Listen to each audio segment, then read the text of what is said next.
trying to start my busy day today. Uh, Welcome back to the channel.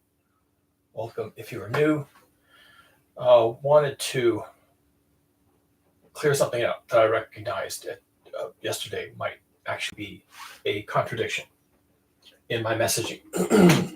I have two messages right now. If they seem contradictory, what I want to say, what are the messages? One, you're going to have to learn how to recreate village life. Sometimes people say, oh, you mean we have to go back to the Middle Ages? No, we're not going back. They had a different planet in the Middle Ages. Your planet's kind of effed up. Okay, so you're going to have to go forward into an effed up planet, and you're going to have to recreate village life given what you've got, which ain't good. So this is a lot of work. Recreating village life means, people living together, more collective, looking out for each other, multiple families raising their children together, taking care of the elders, of course, and farming and collectivizing their resources, their food, right, food supply, collectivizing their defense, pulling together all that. What's a good village size? Probably at least 100 people, maybe up to 200, but certainly not much below 100. And over 200, you're going to have some kind of organizational structure, village elders, elections, whatever you think you're going to have to do. But anything smaller than about 200, you can probably manage it on a daily basis. And then there's a certain minimum, like I said, 50 is probably too few, 100 is probably about right. So village life. And you're not going back. That would be bad, because they had resources that we don't have. They had forests full of wild animals and diverse assemblages of plants and animals. They knew what to eat from thousands of years of having done so. They knew a lot. They had non-hybridized seeds, and they knew how to plant them, and they had the land right there available, and they had all their building materials for their houses, for their barns, for their fences, for all the things they needed were all available locally. They had everything they needed, and they had herbal healers, and the herbs were right there in the forest, right there in the meadows. It wasn't the best, of course, but it's worth mentioning that modern aspirin, which you could buy off the shelf at your chemist, is derived from willow bark. So if you have willows, you have essentially an aspirin tea. And if you need aspirin for whatever, all the usual reasons, right? You had aspirin tea. Do you have willows? No, you don't. So you're not going back. That's a bad move. If you think you're going back, you're not. You're going forward into an environment that humans have never experienced. Certainly in the 300,000 years Homo sapiens has been around, that's us, okay, have not experienced, but also probably not even in the 5 million years that ape-descended humans have been around. 5 million years of evolution, never experienced the environment that we're going into now. And the other thing I advocate, apart from recreating village life, given the resources we have, which isn't much, is that you're not going to be able to live above ground. I'm not convinced of this. Based upon reporting, data analysis by people like James Hansen, and even some of the more recent IPCC reports, if you really read them carefully and you look at what they're talking about, and you peel off some of the bullshit, right? And you look at the data yourself, you say, okay, so this is the data. I see your spin. Put that aside. I'm looking at that. I see where this is headed. It's bad. It's really bad. They don't want to talk about it, and they're constantly trying to whitewash that part. But if you get through the whitewash and you get down to the actual nuts and bolts, it's bad. When James Hansen came along, he's had a couple of reports in his retirement, now that he can talk freely. It's grim. It's plenty grim. And my concern is that people are not going to be able to live above ground. And if you're familiar with my recent videos, last couple of weeks, when I'm mulling this over in my head. Okay, what does it mean that we can't live above ground? That's what the data is suggesting. You're not going to be able to live above ground. And I've done a couple of videos kind of nibbling at the edges of that, discussing that. I'm coming to terms with it right here on live videos. Okay, I'm coming to terms with this, that we're not going to be able to live above ground. And there's two things that are going to kill you above ground and render your crops, dead and destroy your infrastructure. It's going to be heat, which is going to be relentless and everywhere. And it's going to be violence. In the weather, in the warfare, in the border incursions, in the theft, everything. Violence. Mostly, though, in the weather itself. Mostly in the weather. At some point, people will be so beaten down by the heat that the human component of violence is going to rapidly de-escalate. It's going to rapidly vanish. People will shoot all their guns and fire all the bullets and do whatever else they're going to do in their madness, and then they're just not going to have anything. And then the heat is going to beat them down. It's going to be really hard to be out there running around stealing refrigerators and washing machines when it's up 125 degrees all the time and 115 degrees at night. So these are, I'm working both of these messages. Our only chance of survival is to rediscover, reinvent a village life to our current situation. And there's a lot of unknowns in there, especially if the surface becomes uninhabitable. Trying to have village life, anything that we can recreate with given our situation, which is bad, okay, is going to be that much more worse because you can't be on the surface. And I know this sounds unhinged, but this is the data, people. This is the science. You're just going to have to deal with it. You're going to have to cope. I don't know what to tell you. You can be in denial if you want. You can say, I'm full of it, and this is all horseshit. You can say that. And, if that gives you some peace, go right ahead.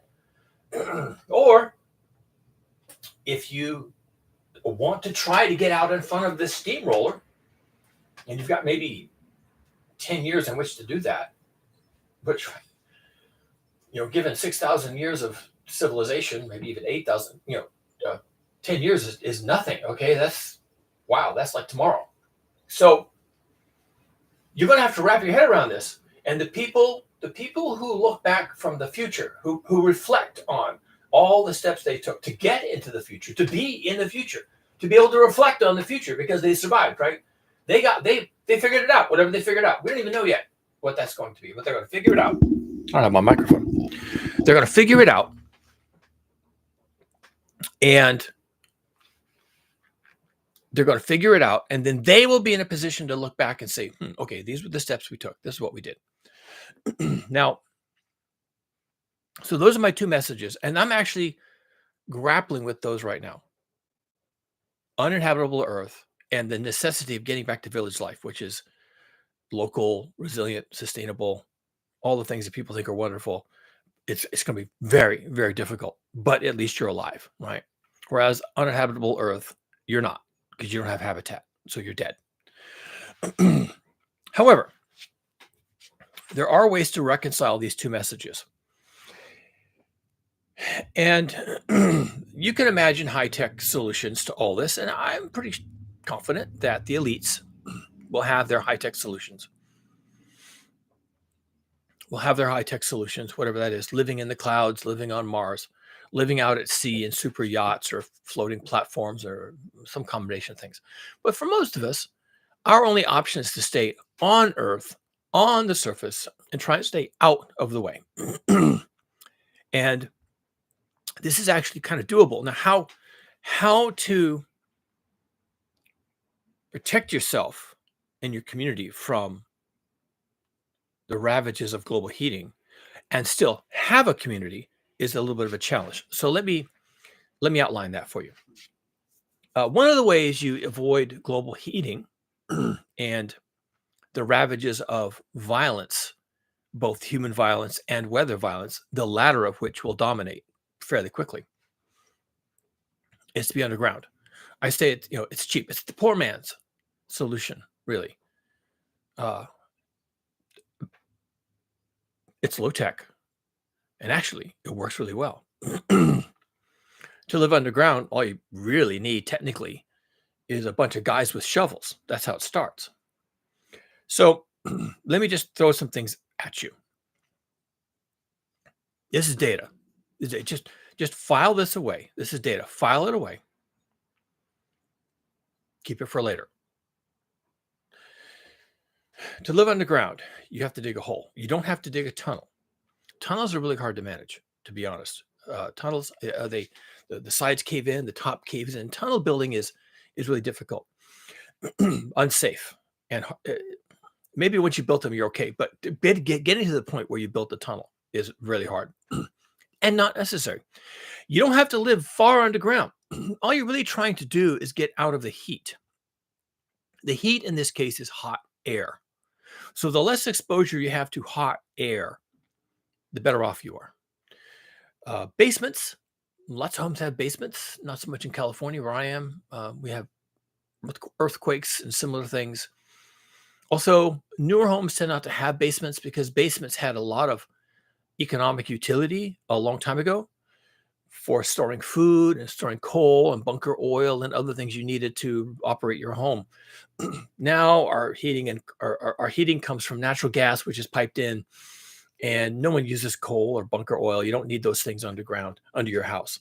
So we just tend not to have those kinds of things anymore. But we need to start thinking about that. We need to start thinking about being underground. Even here in California, you can have a basement. It's actually up to code. I'm going to be referring to the International Building Code, which is more or less applied everywhere, including California. And you can dig a hole in the ground 4 feet down without special engineering. That's not bad in terms of having free cooling and free heating in the winter. The soil maintains almost constant temperature. So if you're even 4 feet in the ground, then you're that much better off. That means there's probably 4 feet above ground that's exposed. Now, let's say you dug your hole, but you set the dirt aside, and then you built your house in the hole. It's a little bit like just building a foundation that you're going to put a house on top of, and you might even want to do that. So you'll have like a 2-story structure, the bottom part of which is actually in the ground. It's technically called a basement. It doesn't even count as a floor in your house. You don't have a 2-story house at that point, according to code. You have a 1-story house with a basement, right? So in terms of like permits and things, it's a fairly simple operation. You set your dirt aside. You set it aside. And then you build your basement. It's the foundation for an upper story, right? But you build your basement. You leave slot places in for windows, and you make a slot for a portal. And I'm not going to go into the details of how you make a basement for a house in California or anywhere else. You can have you can pour the whole thing of concrete. You can do a permanent wood foundation, which would be actually my recommendation. There are now wood treatments, even here in California, which is really chemical averse. There are wood treatments that are suitable for ground contact. And the way you make permanent wood foundations is actually you use plasticized treated wood treated to ground contact. You just wrap plastic around it. And so you're probably talking, I don't know, 100-year foundations. So you can make your basement with chemically treated wood, or you can make it with masonry. And there's lots of options there. You can pour concrete, or you can use concrete blocks called CMUs, concrete masonry units, CMUs. We used to call them cinder blocks. They're not made out of volcanic cinders anymore. They're heavily engineered, and they're engineered to work for, even seismically prone areas like California. Plus, you're only going down 4 feet. So you make it, there's above ground part that you can put windows in, right? So now you have some light coming in, which is nice. If you put in double glazed windows and all that, then you're not really letting in a lot of heat. And remember, we're doing this to avoid the heat. We want as less exposure to air as possible because the air is going to be 120 degrees, 130 degrees, 140 degrees. You don't want that beating in on you. And hot air will radiate right through the glass. It's just like opening an oven. If you have something cooking in the oven, you got 400 degrees in the oven, you open the oven, yeah, there's going to be hot air coming out, but you can actually feel the heat. It's infrared radiation. You can feel the heat coming at you like a light. It is a form of illumination, but you just can't see it. You can feel it hitting you, the heat. And then there's the hot air pouring up. That's different. So when the air outside your structure is hot, when the air itself is just hot, it's just hot like an oven. It's hot like an oven is hot. Then you can have heat coming in from the sides from the hot air. And all the hot objects, the hot ground, the hot fence, the hot everything, a hot car, all the other things that are hot from the air, from global heating, from the CO2 emissions, from the burning of the fossil fuels. All right. Are we all on the same page? So you build down 4 feet, you build up 4 feet. You still have room for windows. Maybe they're a little high, but it doesn't matter. You still, light comes in. You may even want to, since you can't really have landscaping when it's 120 degrees outside, plus water is probably going to become really scarce. So you're not going to be able to plant monstrous trees to shade you. That would be really nice. You could have what they call engineered shade. Engineered shade is just non-living things like wood that you put posts in the ground, and then you put slats or something on the wood, and it creates shade. You can put shade cloth up, right? It's like what an umbrella does. An umbrella is manufactured or engineered shade. So you can have trees and you can have landscaping because it's too hot and there's no water.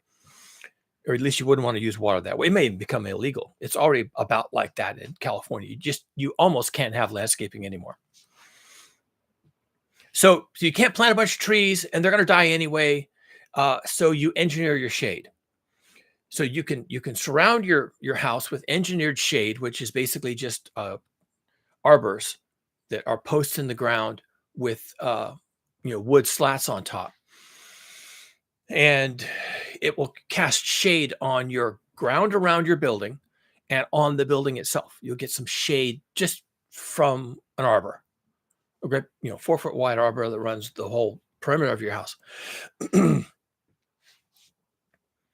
Then you've got all this pile of dirt that you pulled out of the ground to put your house below the ground. You have this pile of dirt over here. So after you've built your structure half in the ground and half out, and you've made window wells and you've installed your windows, then you pile dirt around the rest of it. You just take that dirt, you just pile it up against the side of the structure. So once again, the dirt is reflective. It provides an insulation layer. It keeps water away from the building, so the water hits. Say that you put the dirt at an angle, right? And so the rain comes down and it sheets the water off like this. You can after you put the dirt on, you can put rocks over it, like what they call a rock mulch, which would help control erosion and some other things. So you could just put big cobbles, 3-4 inch cobbles all around your building, and you're not covering the windows. You make retaining walls. Make retaining walls so that the light can still come in. So the only place on your foundation that's exposed is where the windows are and maybe the door, depending on how you want to do the door. The door, of course, is below ground too. And you probably have some stairs that go down or a ramp or whatever you want to do. So now you have a nice first level, not a first floor. Not really, because it's below ground. So you have a nice first level that's in the ground a little ways. It's got dirt piled around it for the part that's exposed. You've got windows and you've got a door. Then you put a floor on top of that. And then you build on top of that. And this would be in conventional terms, that would be your first floor. That'd be what they call your living area, right? But that's not what it's going to be.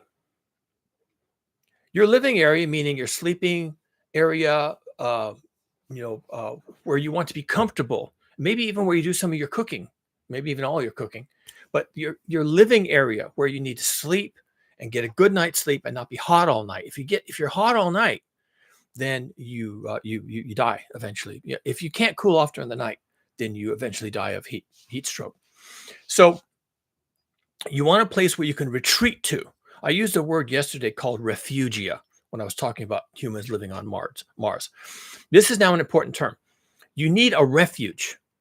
If the world is set up that the habitat is trying to kill you or is able to kill you, then, and you can't outrun that because it's the whole planet now, right? The whole surface of the planet, all 25,000 miles of it, is not suitable habitat for you. Maybe it's suitable habitat for scorpions and sand vipers, but it's not suitable habitat for you. So you have to escape from it. And if you were on Mars, you would escape into a dome or something. You wouldn't want to be on the surface. You have a refuge, and it's the dome that you built on Mars. So your first level of your home becomes a refuge. It's where you go to escape the heat. It has been engineered to escape the heat. Now, it won't escape floods,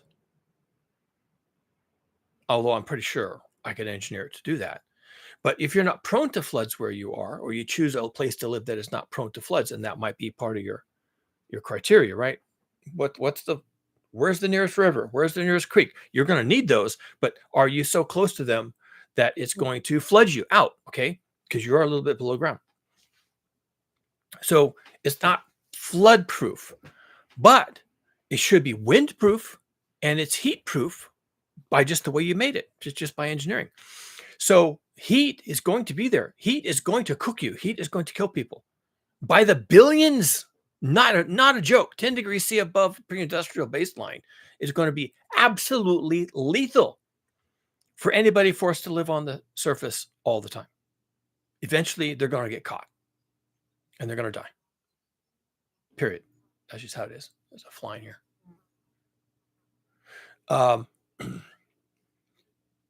Other locations will be subject to the violence from the weather itself.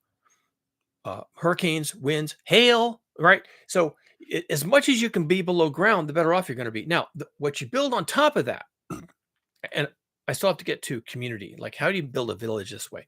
There is a way to do it. How do you grow plants and have village life when you're living underground? There's a way to do it. Follow along. So you build your, what would be now today is considered, conventional residential housing on top of that. And that's where you would live in a conventional sense. But really, you're forced to live in the lower half. That's where you sleep. That's where you have your meals. That's where the children play or study their lessons or whatever. Maybe where you cook is down there. And then you have an above ground structure. Now, above ground structures are still useful. Now, they're going to blow away in a hurricane. They're going to blow away in a tornado. They're going to blow away in a derecho. They're going to get knocked down by hailstones this big. They're going to get burned up if a fire comes through. So your above ground structure is really just kind of disposable. Is that the right word? Disposable? You can sacrifice it, right? Your below ground structure, which is below dirt, is less vulnerable to all these things. Your above ground structure, as today, is still vulnerable to all these things, including fire and, of course, the heat coming in all the time. It's 120 degrees out there. It's 140 degrees. The heat is just beating on the walls because they're up in the air. They're exposed to the hot air. That's what the heat is. The heat is above ground. It's not below ground. It's above ground. And you just built an above ground part to your house. So what's it going to be doing? Cooking in an oven all the time. So you need to be able to abandon that place and where you're going to go. Now, these days, cities and counties here in America will try to provide what they call cooling centers for people who don't have suitable habitat out of the heat. Now, if you're lucky and you've got electricity coming to your house 24/7, and you have air conditioning to your house 24/7, and the electricity never stops, and the AC is always working, and if it does stop, there's someone who can fix it, and they will fix it for you, and you can afford all that. And if all those stars line up for you, then you can stay in your single family home, turn on your AC, cool the house, and you'll be okay-ish. All right. You're still not enjoying any kind of uh, village life, because all of you are going to be in your single family homes with the AC on, uh, using tons of air of electricity, which of course in the future will be a little more rare than it is now. And you're crossing your fingers the entire time that nothing breaks. But more significantly, you don't really have a life. You're stuck in your house, because if you go outside, it's too hot. You die. I hate this fly. I may have to go and get a fly swatter.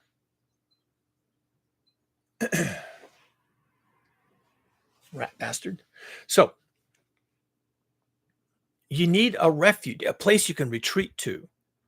And for most people, that means, family meals, cooking, sleeping, and a congregation, a community area, right? Family room.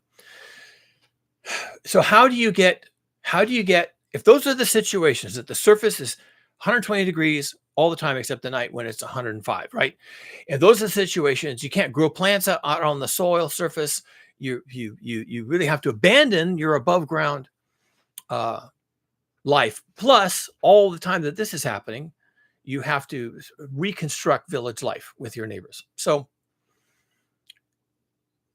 a couple of scenarios. One, you keep the above ground part just to get out of the below ground part. And maybe you're up there at night. Maybe there's a cool breeze. Maybe it cools off enough at night. Maybe you've got AC, and you're really having a below ground part against the threat of the electricity failing or the air conditioning failing. You have a story. You can get into the below ground part and then hope you can get everything working again, right? Where's my electricity?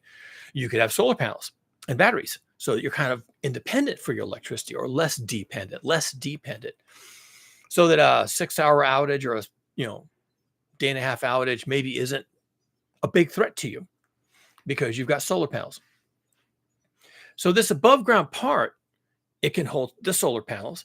It can have the charge controllers for the batteries. They're all above ground. You're really saving your below ground part, because that's precious to you. You can have a kitchen up there, so that in the evening, when it cools off a little bit, everyone goes up and they cook their meal, and they have their meal upstairs, and they go downstairs, and that's where they sleep. So you could do that. Different ways you use this above ground, below ground part, and you apportion it based on the best use of both of those. Also, if things get really bad and you're gardening outside, which is what you're doing to feed yourself, right?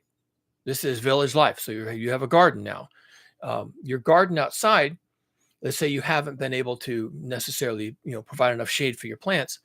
You can actually use the upper story of your 2-level complex. You can use the upper part to grow plants. You'll have to have grow lights and, whatever. That's what you need. That's what you're going to have to have. You're going to have to figure that part out. You're going to use electricity instead of sunlight, because the sunlight brings in the heat. So you can't have that. So instead, you blacken everything out, and then you have grow lights. And because your upper structure is insulated, and maybe you even install a small air conditioner, the needs of plants for air conditioning is much different than humans. They can tolerate fairly high temperatures, and up to a point, it's even good for them. It stimulates growth. So also, the environment, it's cooler and it's moister. The amount of water you use to raise plants in a controlled environment is conceivably a lot less. So you just abandon the upper level for human occupation, by and large, and you use it instead for your garden. Your garden is inside. And that's going to be the direction all this has to go, because as the surface becomes uninhabitable for humans, it's also becoming at the same time unusable by plants. It's just too hot. So you're going to have completely enclosed areas. You may have to completely enclose your entire backyard to be able to use that soil for growing plants, because otherwise it's too hot. It's just too hot. And you open up the windows at night so that some cool air can come in, and then by morning, 6 o'clock in the morning, depending on when it starts to heat up, then you close all the vents and your backyard is now has some cool air in there, and the plants can survive. And of course, the top is papered over with solar panels, and then just under the roof, under the ceiling, there's all these grow lights, and that's how you grow your food. Now, if that's how everyone is doing it, then notice it's not too difficult to connect houses together through these controlled environments. And as I'm describing this, I want you to start thinking about what it would be like to live on Mars. On Mars, you have to control your environment because the outside environment, the Martian environment, is murderous. So you have to create domes, and then you have to connect the domes with connecting walkways, right? And if there's parts, maybe part of the dome is actually underground. So possibly your connecting walkway has a below ground part. It's not a tunnel. It's just like you built your house. There's part of the walkway that's below ground, 4 feet below ground. And then there's a part that's above ground. So no matter where you are, you can connect to things. So you could do that with your neighbors. At the same time that neighbors are building, might mean demolishing the home you have, but trying to survive here. Okay, folks, buckle up. It's going to be a bumpy ride. You demolish your house, and on the same footprint that your house was in, you dig down 4 feet, you build up 4 feet, you put a floor on it, you build up above that, and then if this is village life now, right? So you do the same thing. You connect with a little narrow walkway. It could be 4 feet wide. Your below ground part to the neighbor's below ground part, or maybe your below ground part to a central hub that you all cooperatively dig and build. And all the houses are connected to that with their own individual tunnels. And for all things, there is a below ground part and an above ground part. Below ground and above ground. And not even entirely below ground, just 4 feet below ground with dirt piled up on the part that's above ground. And everything is done that way. Everything. And you probably would spend more time using the connecting spokes, going to see your neighbors and going to school and going to the grain storage and going to the physician and whatever, going to visit your friends. You'll be walking through these walkways that are completely enclosed against this hostile environment, becoming more hostile by the day. Setting new records every year for heating, right? Because that's where we're headed now. It's just, we don't have a choice. That's where we're going. I wish there was another answer, but there isn't. My God, there is not another answer. If there was another answer, would I be doing all this? No, I would not. Okay. This is your future. And I'm trying to show how you can escape the surface of the earth, more or less, walling yourself off from the real threats to you, which is the environment, is becoming dangerous. You're going to be living in a hostile environment. It's not going to be human habitat anymore. It was 8,000 years ago, but going forward, even the next 10 years, it's going to be hostile. You can't be out in it. You think I'm crazy, but I'm not. That's just how it's going to be. That's the science. That's the best science we have right now. Sometime in the near future, the outside environment, outside your windows and outside your doors, is going to be too hostile for you to endure. What then? That's what I'm talking about. What then? So I'm talking about it now because we got 10 years, maybe 20 to plan for this. And now's the time to start planning. So we completely rebuild our homes. And, oh yeah, that's money, right? Gosh, I wonder who has that. Well, the wealthy elites, right? So do you have that kind of money? Maybe the government could help, right? Could the government help us with this?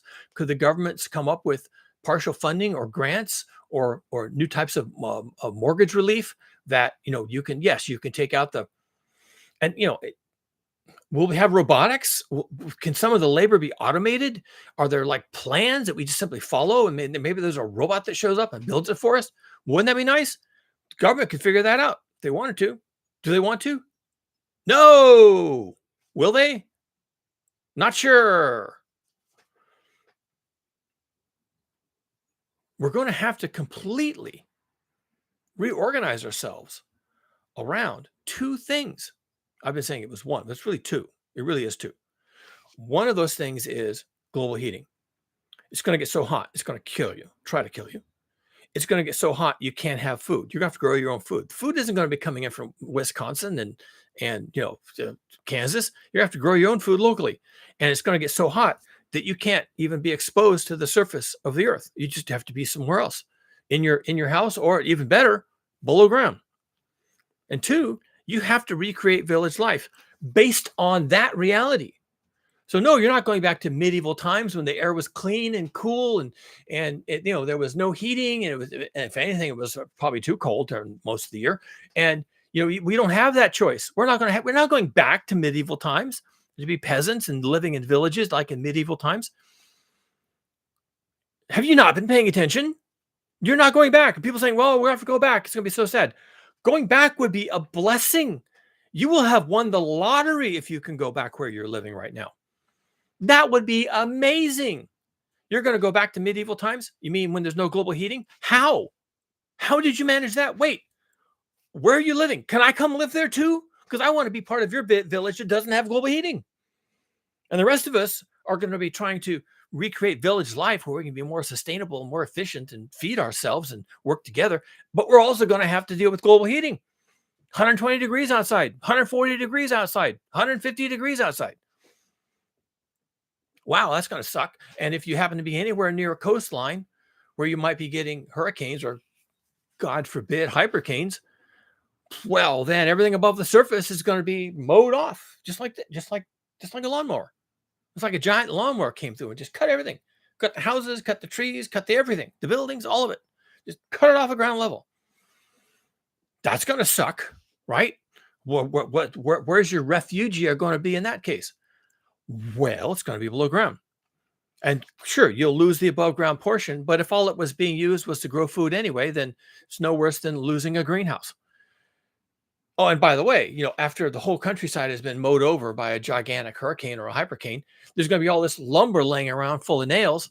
You just pick up the lumber. Whose lumber is it? I don't know. It's from 800 miles away, but it doesn't matter. Lumber, plywood, insulation, it's full of nails, whatever. You knock the nails out of it, keep the nails. You take the lumber, you rebuild your upper part of your house. Because it's disposable. Because everything above ground has to be disposable. And you think you're going to build something to be, resilient. And I'll just make it out of poured reinforced concrete. That's what I'm going to do. Well, maybe you'll do that. And maybe it won't matter. Maybe it won't be good enough. Is it really going to be good enough if you pour this big structure and you pour it all out of concrete and you put you have to put a concrete roof on it too? What are we talking about here? You're going to put a concrete roof, concrete walls, and then the storm comes along and it does nothing but throw 4-ton trucks at your concrete structure all the time that the wind is blowing. It just grabs semis and just throws them at your concrete structure because 400-mile-an-hour winds. Or it grabs the concrete structure a half a mile away and throws at it your concrete structure. And then your concrete structure, along with the one that just hit you, goes next door and knocks down that concrete structure. I mean, what are we talking about? You have no idea what's coming. You're not going to build anything above ground that's going to be resilient. Nothing above ground will be resilient. And it's not just the heat, it's the violence. And if you find yourself in a place that's going to be prone to weather violence, not to mention, a war and criminality and every other thing until everybody's dead. So you have to worry about war and criminality until most of the human race has been killed. And after that, you still got to deal with the weather. So what are you going to do with that above ground part? Well, you can't be attached to it because it's going to go away. In the first 2 decades, it'll be, bombs and criminality and shoulder-fired rockets and all this stuff associated with warfare and people trying to save themselves and people trying to kill other people and take their stuff and refugees going this way and armies going that way. And, here you are in your little hobbit hole kind of watching all this stuff through a periscope, waiting for it to calm down. And after about a decade or two, it does. It all comes to a stop. And then it's just you against the world, right? Well, finally got quiet out there. I guess I'll go up and see where we're at. You go up there and it's just, what is it? It's burned out tanks, it's bodies, it's craters where, and thank goodness you didn't get hit by anything. But yeah, it's over. Fine. Took 10 years, but I'm looking around. It's like, looks pretty good. From my vantage point, looks mighty good. Quiet. It got quiet. It's really quiet now. Awesome. And then here comes a Category 7 hurricane, right? So it's going to be a shit show. I don't know what to say. I mean, what are your expectations? Science says, reduce your expectations. And that's what I'm talking about today. So I need to get done because I got things to do. You're going to have to live off the surface of the earth. My guess is most people will take the poor man's route and live below ground.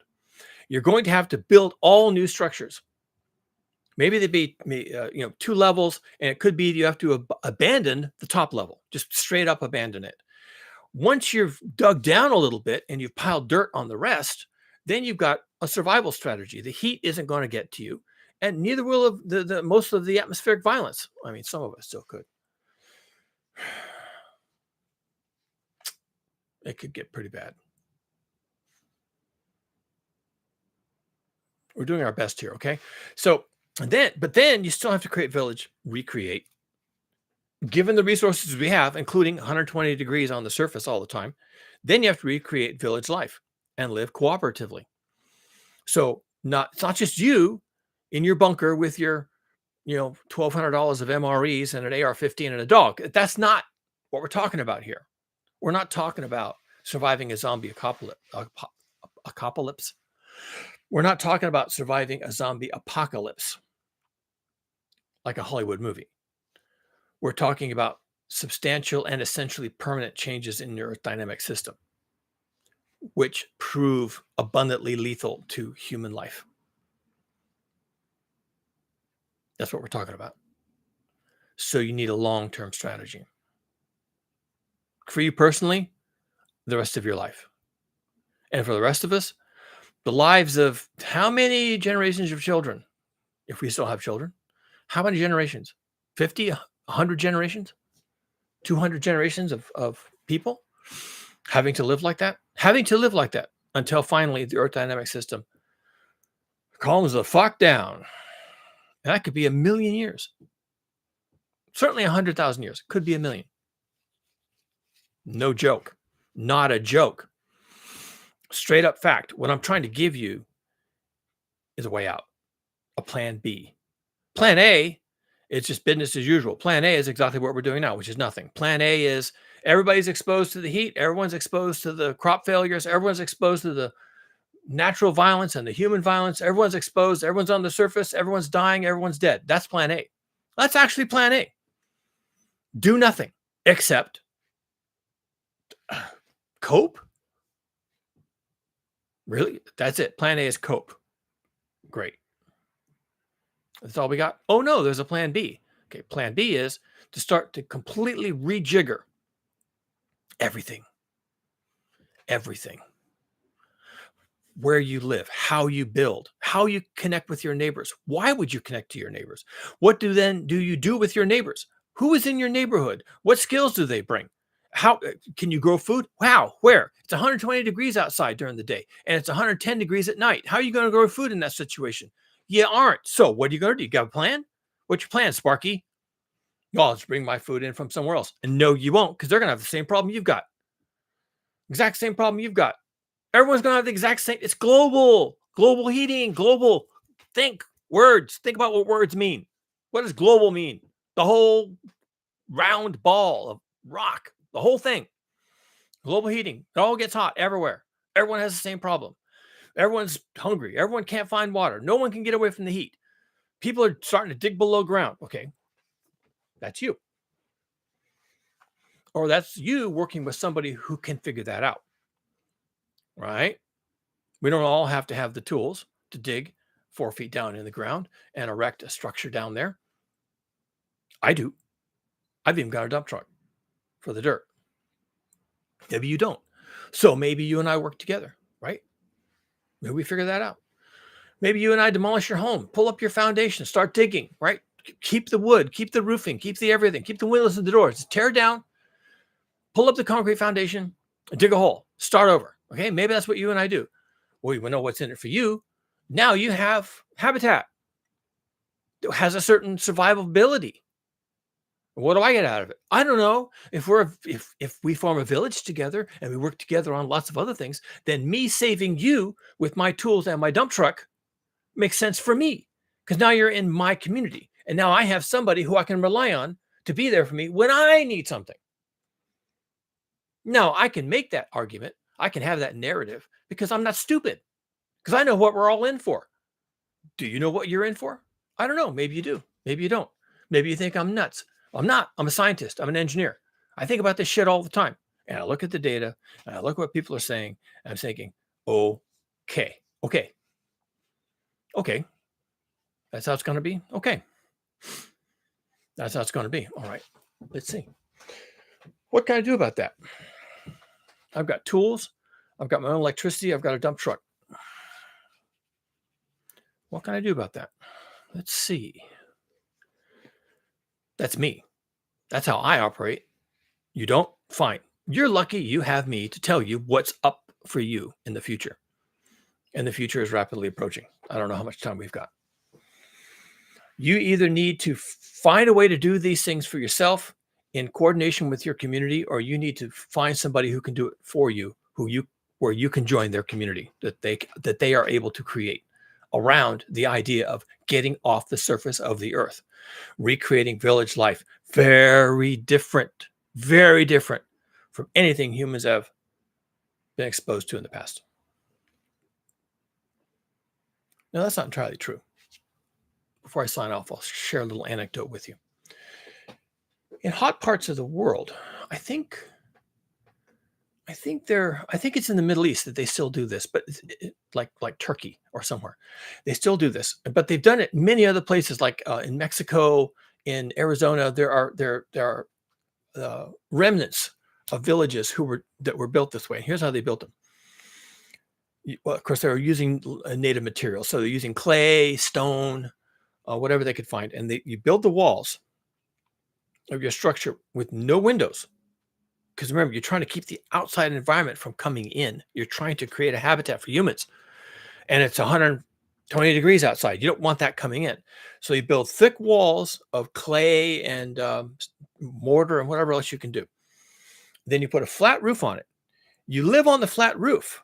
When it's cool at night, which generally happens in the future, but generally you can count on the nights being cooler. You come out and there's a hole in the roof ceiling, whatever you want to call it. And the roof ceiling is flat. So you have a ladder. And the advantage of having a hole in your roof ceiling with a ladder is that heat rises. So any heat you're generating downstairs in your habitat is rising and going out that hole. And you live essentially below ground. You live below, there's no doors, there's no windows. There's a hole in the top, and you live below ground. And then these communities where they've set these things up, they then have rooftop to rooftop, and the rooftops are all about the same height because human requirements, right? We're making our rooftops 7 feet, generally speaking, and everyone in the neighborhood is doing the same thing because reasons, right? The least amount of materials you're using, the better.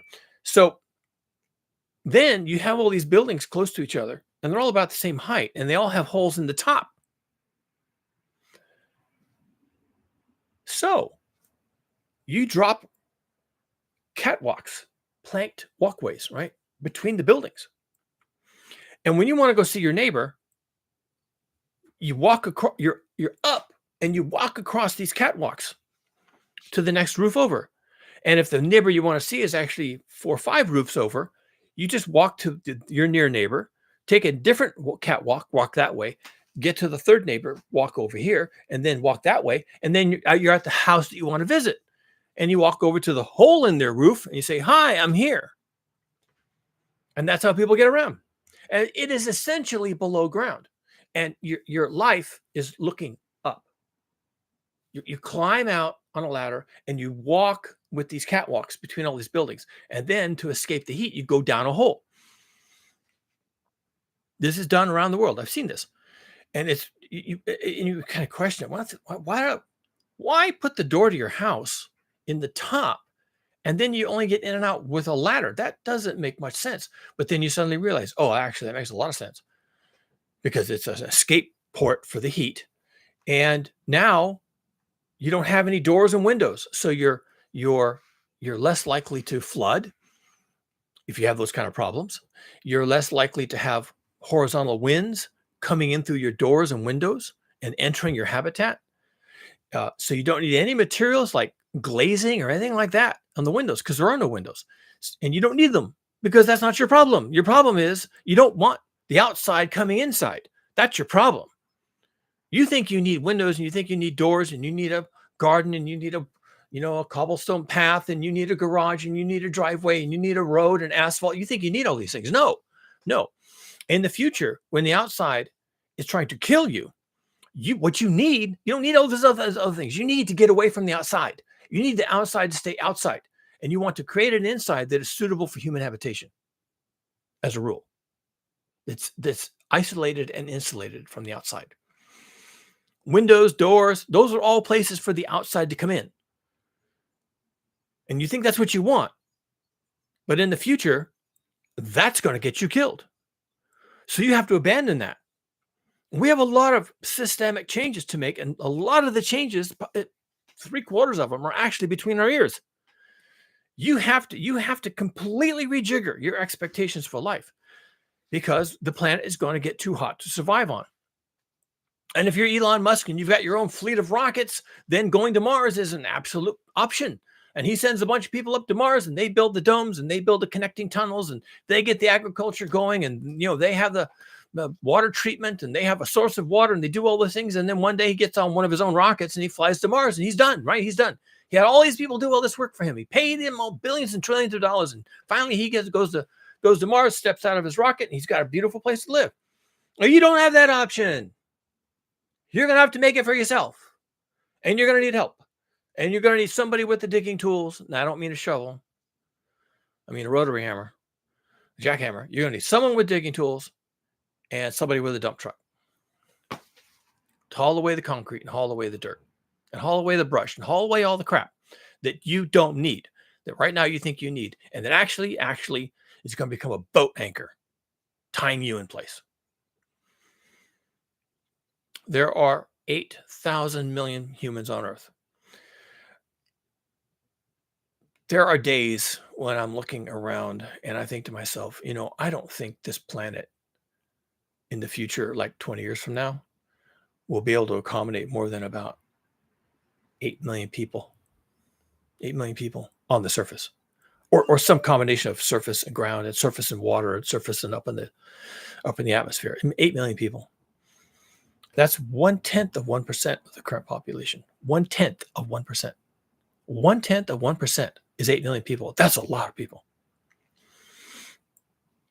I'm not sure this planet can accommodate anything more than that.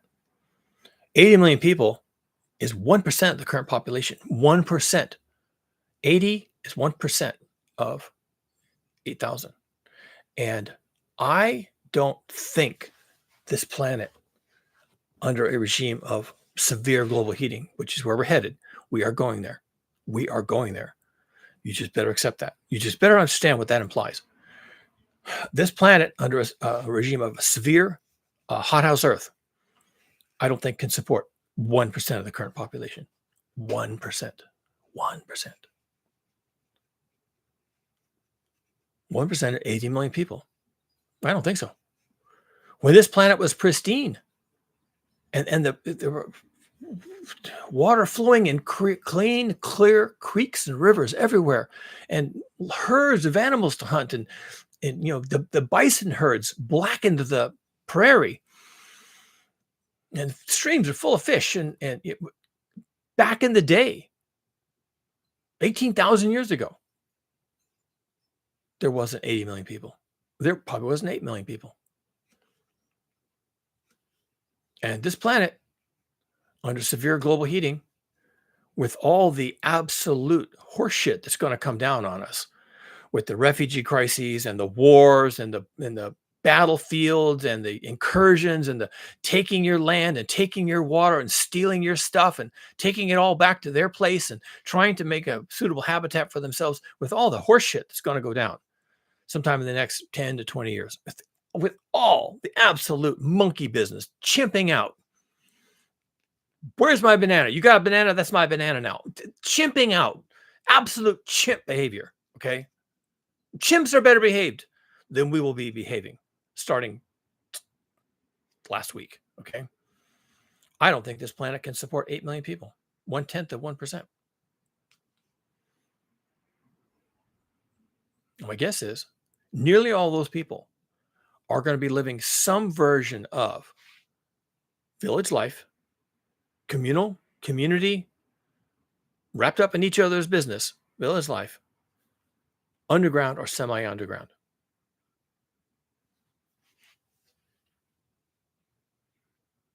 $8 million people doing that. Doing what I just described in 55 minutes. With the understanding that there'll be 100,000 people living on Mars with Elon Musk.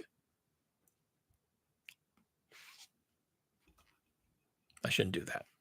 Good luck, guys. Good luck on Mars. We're counting on you. Mars strong. Whatever. I'm kind of joking, but I'm kind of not.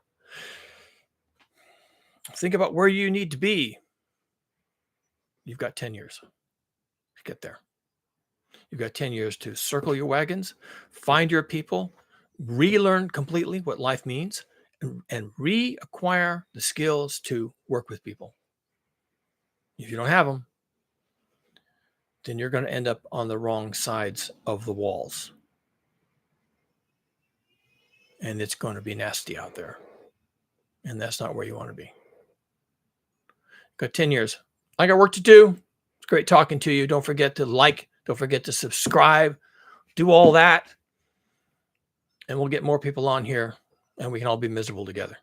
I'm not miserable. I am not miserable. I am working. I am planning. I am thinking my way through this. And I'm doing that for you. Here I am sharing. I don't have to do this. I'm sharing. If you find anything valuable, give us a like. Give us a subscribe. Come back again. We're going to figure this out. We're going to figure this out. We're going to figure this out. You and me. Shovels. We're going to figure this shit out, right? We're going to figure this out. God damn it. We got to figure this out. We can do this. I know we can do this. I can do this. If I can do this, you can do this. I'm going to need your help. I got an extra shovel. Let's go.